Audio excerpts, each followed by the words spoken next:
Yo, what is up YouTube? Trilog here, and welcome to episode 2 of how to make your very own script hub. And we're just going to jump right into the content this episode because last episode I feel like I did enough explaining and we didn't really get too much stuff done. So the plan for this video is we're going to be trying to finish the script hub, and if we have time after the script hub or after this script for this game is completed, then we'll jump into some more things that you need for the script hub. So yeah, let's just go ahead and open up the Visual Studio. So here we go. And what we're going to be doing today is making another tab, and this is going to be farm tab. So you're going to come down under the code you created last video, and you're going to basically use the documentation like you did last time. And when you have that documentation pulled up, you're just going to grab the create a tab documentation. So just like this, we're going to name it pet tab, just like this. So local pet tab equals GUI tab, and then the name's going to just be again pet tab. And then you could go ahead and, or actually I'm going to name it pets, not pets tab, just pets. And then what you're going to want to do, guys, is grab your image ID if you have one. If you don't have one, again, just go find a cool one that kind of matches the theme. So like a pet image. I already have one, so I'm going to go ahead and just paste it in there just like so. And now that we have this pets tab done, if we go ahead and look at the game, you can see how the pets are set up. So these are the pets. Let me exclude this. There we go. So if we open one egg, as you can see, it says one, open one, and then it says nothing here, and then it runs the remote. So that being said, it's going to be 1, 2, 3, 4, and they also have names. So common, uncommon, rare, and so on. So that being said, what we're going to need to be doing is making another list. So we're going to scroll up in Visual Studio, right under where we created our treads list. We're going to go ahead and press enter twice, and we're going to make a local list again. So this list is going to be for the eggs, because you're going to want the user to be able to pick what eggs they want. So we're going to name this local eggs, just like this, and then equals the squiggle, enter. And now we're going to do basically the same thing we did up here. We're going to do a bracket, quotation marks, and then the name of the egg. So the first one was common egg. So common egg. And then you're going to do an equals. And then you're going to need, actually, let's go ahead and take a look right here.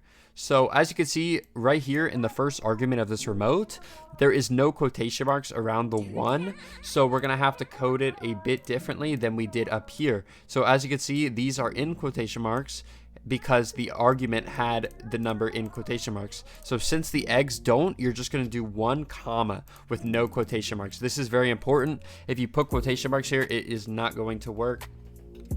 Now the second step is just you're going to repeat this for every single egg. So again, I'm just going to do it real fast. That way it's a little bit faster because it's a long process. So I'll be right back once it's finished. Alright guys, I am back, and I have all the eggs here. As you can see, I went ahead and did every single one for all the worlds. You could just copy this, or the source code will be in the description again, so you could just grab my source code if you wanted to. But yeah, so now that we have the egg list actually done, now we could start actually coding the the pets tab. So we're going to scroll down to where we created the pets tab, which is right here, and we're going to go to the documentation again, and we're going to grab a drop down. So this drop down is going to be used so the user can pick which eggs that they want. So we're going to paste the drop down here. You can name it like egg drop down. You can name it whatever you want, but I'm going to name it egg drop down. We have to parent it to the pet tab again, and then the name is going to be select egg, because that is what the user is going to be doing, is selecting their egg. Description, I'm going to put select the egg you want to auto hatch. Just simple as that. There we go. And we can go ahead and just get rid of all of this stuff in here, just like so. We can remove this return because you're not going to need it. Press enter twice on the callback. So now we have a good looking thing. So now what we're going to need to do again is set a variable that gets the value of the selected egg. So just like we did in the last drop down, we're going to do pretty much the same thing. So selected egg value, is equal to eggs brackets item. Simple as that. So selected egg value equals eggs brackets item. What this is doing, it's getting the value of the selected egg, and it's getting that value, it's checking the value of the selected egg through the eggs list and then the item of that list, if that makes sense. But that being said, we have to grab this local variable here and we have to actually define it. So if we scroll to the top right here, you're going to do local selected egg value equals nil, because we want it to equal nothing at first. So that's exactly what you want to do here. So local selected egg value equals nil. And actually I'm going to add an enter here just so it looks a little, or a space just so it looks a little better. And we're going to scroll back down to the pets where we're working. So now that we have the selected egg value defined, you're going to add, you don't have to add this, but I always add a print statement just because it helps with debugging if something is not working. So selected egg, and then we're going to do the 2 dots and then selected egg value. So this way, once in the output log, once a selected egg is picked, it's going to print selected and then the egg value, which is very nice for debugging.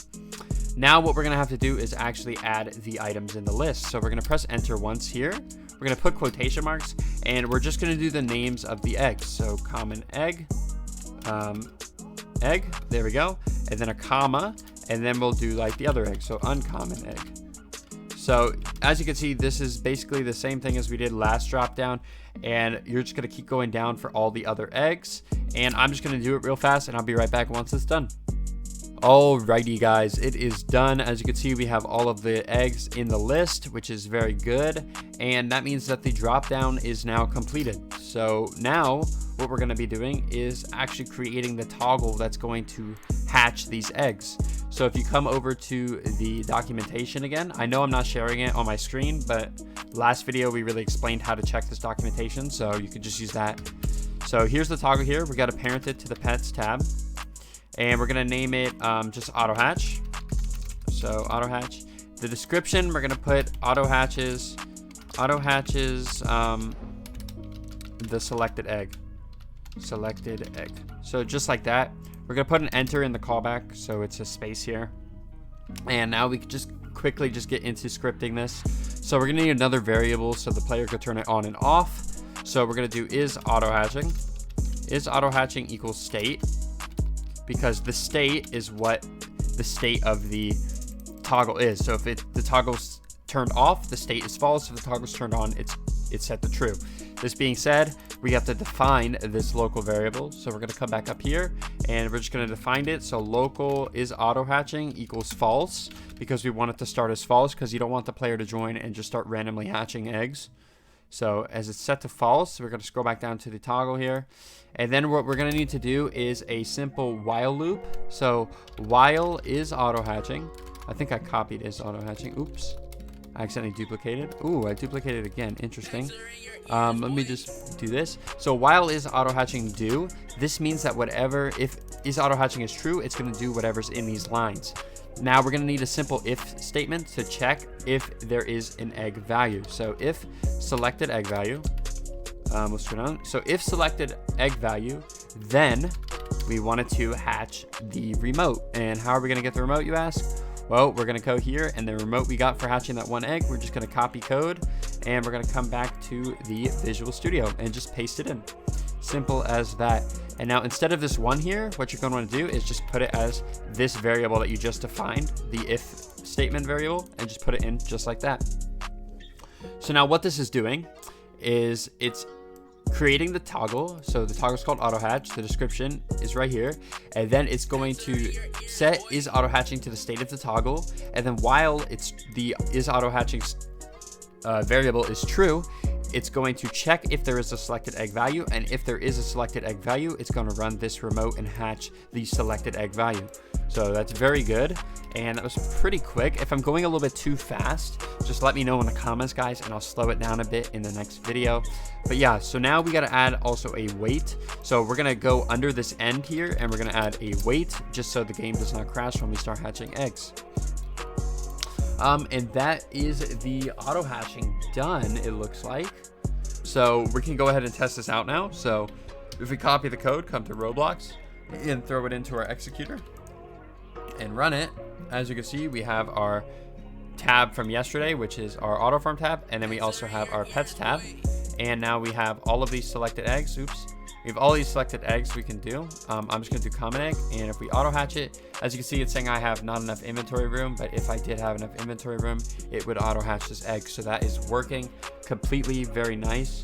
And now we're gonna do, let's see what else we can add to this pets tab here. So if I go to pets, there is an auto equip best. Let's see what it does. There is a remote for that. So we're gonna be using this now. So we're gonna just copy the remote. We're gonna come back over to the Visual Studio, and right underneath where we made the auto hatch toggle, we're gonna go ahead and make another toggle.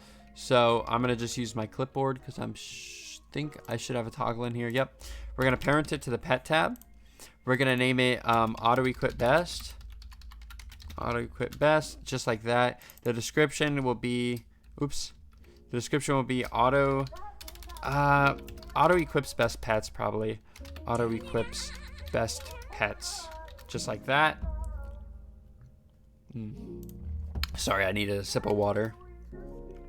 So now when we're doing this, we're going to need to do another local variable. So I'm going to just call it is equipping best is equal to state, because the state is the toggle. And then we're going to copy this variable here, and we're going to go ahead and define it up here. Again, it's going to be defined as false. So local is equipping best equals false, because we don't want it to start equipping the best pet once the user joins. So once we have that, we're going to need another while loop. So while is equipping best do. So now when it's true, it's going to do everything in this segment here. So we're going to just paste the remote you just copied here. So the auto equip remote, and then you're just going to go ahead and just add a wait. So I'm not sure exactly. We might do like a 1 second wait. I feel like that's good. So now we have an auto equip best. That was the easiest one we did by far. So we're going to go ahead and just test it out, of course, because you always have to test out your code. Pets. Let's close this. Auto equip best. Yep, it's working. As you can see, successfully equipped. So it is working. You can also increase the timer if you wanted, or the wait, but I'm not going to do that. But yeah, that's how that one works. Now, guys, what we're going to go ahead and do is one more thing inside of this script. And this one last thing is literally going to be a probably a player tab with like walk speed and all that good stuff. So let's just go ahead and see what we have here. We have this daily reward. You have to actually join the group. Please like the game and join the group. Oh my god, they're actually stupid. Okay, guys, so we can basically get this without ever joining the group. So we're going to open up the Visual Studio, and we're going to go ahead and come down here and create a tab. So we're going to go ahead and go to the documentation, grab a tab, and we're going to name it player tab. And you can just call this literally player in the title. And then you can go ahead and get your image. I have one already, so let me go ahead and do it. So here's the image. Nice. And now in this tab, what we're going to want is a slider for the walk speed and a button for the daily reward. So we're going to go ahead and just start with the daily reward. So if you go to the documentation and grab the button, it should look like this. And we're going to parent it to the player tab. And then we're going to name it claim group reward, just like that. And then we'll put a description, claims group reward without joining group, just like that. I'm just gonna do claim the, because I feel like that looks better. So claim the group reward without joining the group, which is very nice. And then we're gonna go ahead and actually code this here. So we're gonna press enter twice. And because this is a button, not a toggle, you're not going to need any variables. So you could just paste this remote that we got from trying to claim the group reward, just copy it, and then we'll go ahead and just paste it right into the Visual Studio right after this callback. And then there's literally one simple thing you have to do, which is just this argument, just set it to true. And now it'll auto collect the group reward every time you press the button. Yo, what is up, guys? Sorry about that, I'm back. So in this game, we're not going to be adding a walk speed slider, because if you actually look at the game, where are you going to speed up to? The walk speed's not going to work inside the races. it's only going to work here, and the map is so small as it is, there's no need for a walk speed, so we're not going to be adding one.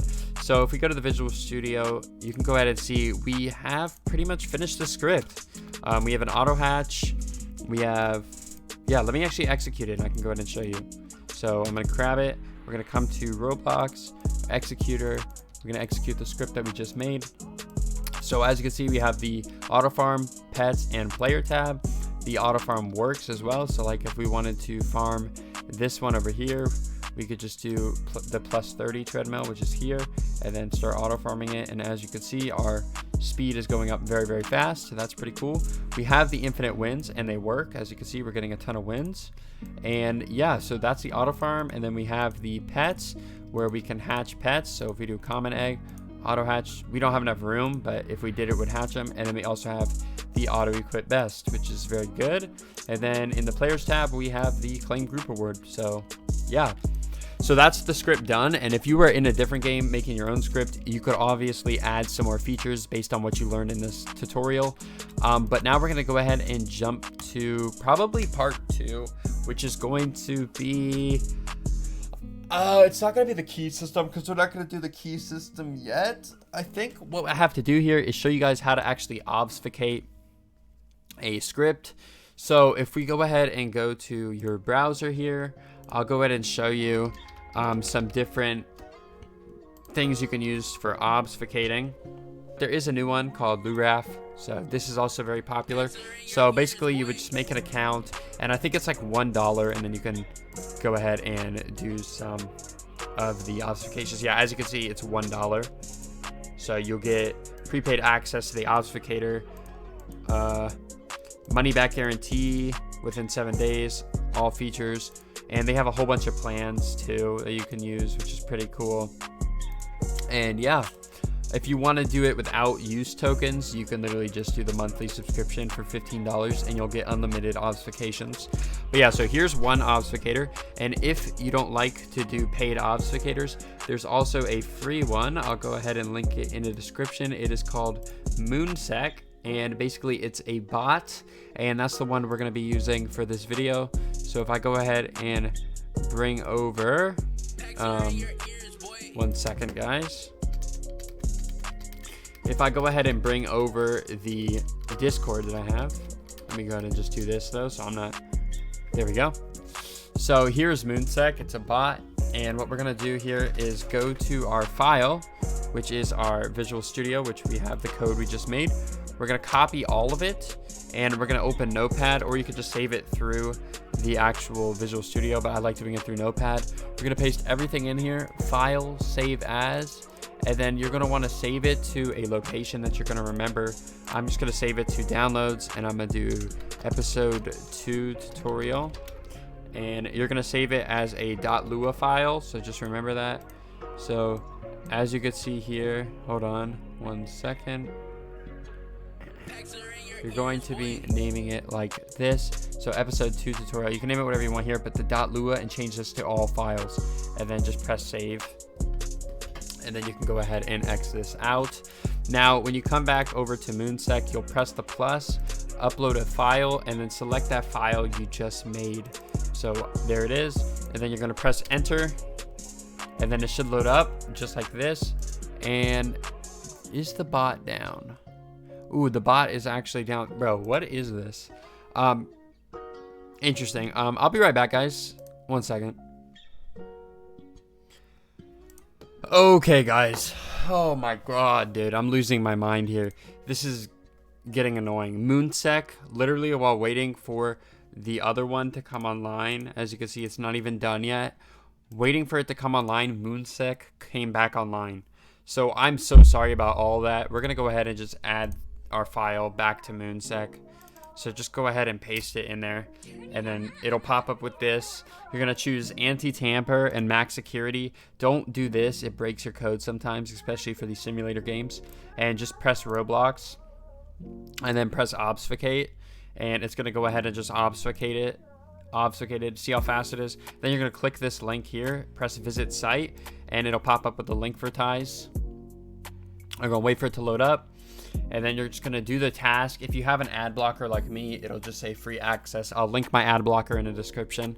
You're just going to press the free access, and it'll basically prompt you with a download, as you can see, protected underscore, and you just save it to wherever you want. And we're going to be using that in a second, as you can see. So now the second step here is actually going to GitHub. So as you can see here, we have GitHub. Hold on one second, guys. And on GitHub, you're going to make an account, and then you're going to want to go to repositories, which is at the top, and you're going to press new, and you want to name it just like me. So you're going to put your name of your script hub here. So I'm going to do script hub tutorial. Again, this is going to be your custom name here. You don't have to follow along right now, just like this. So your name here, tutorial. I butchered tutorial. There we go. And now you want to actually follow along. So you're going to do period GitHub period IO, just like this. So your name of your exploit .github.io, just like that. And then you want to create it.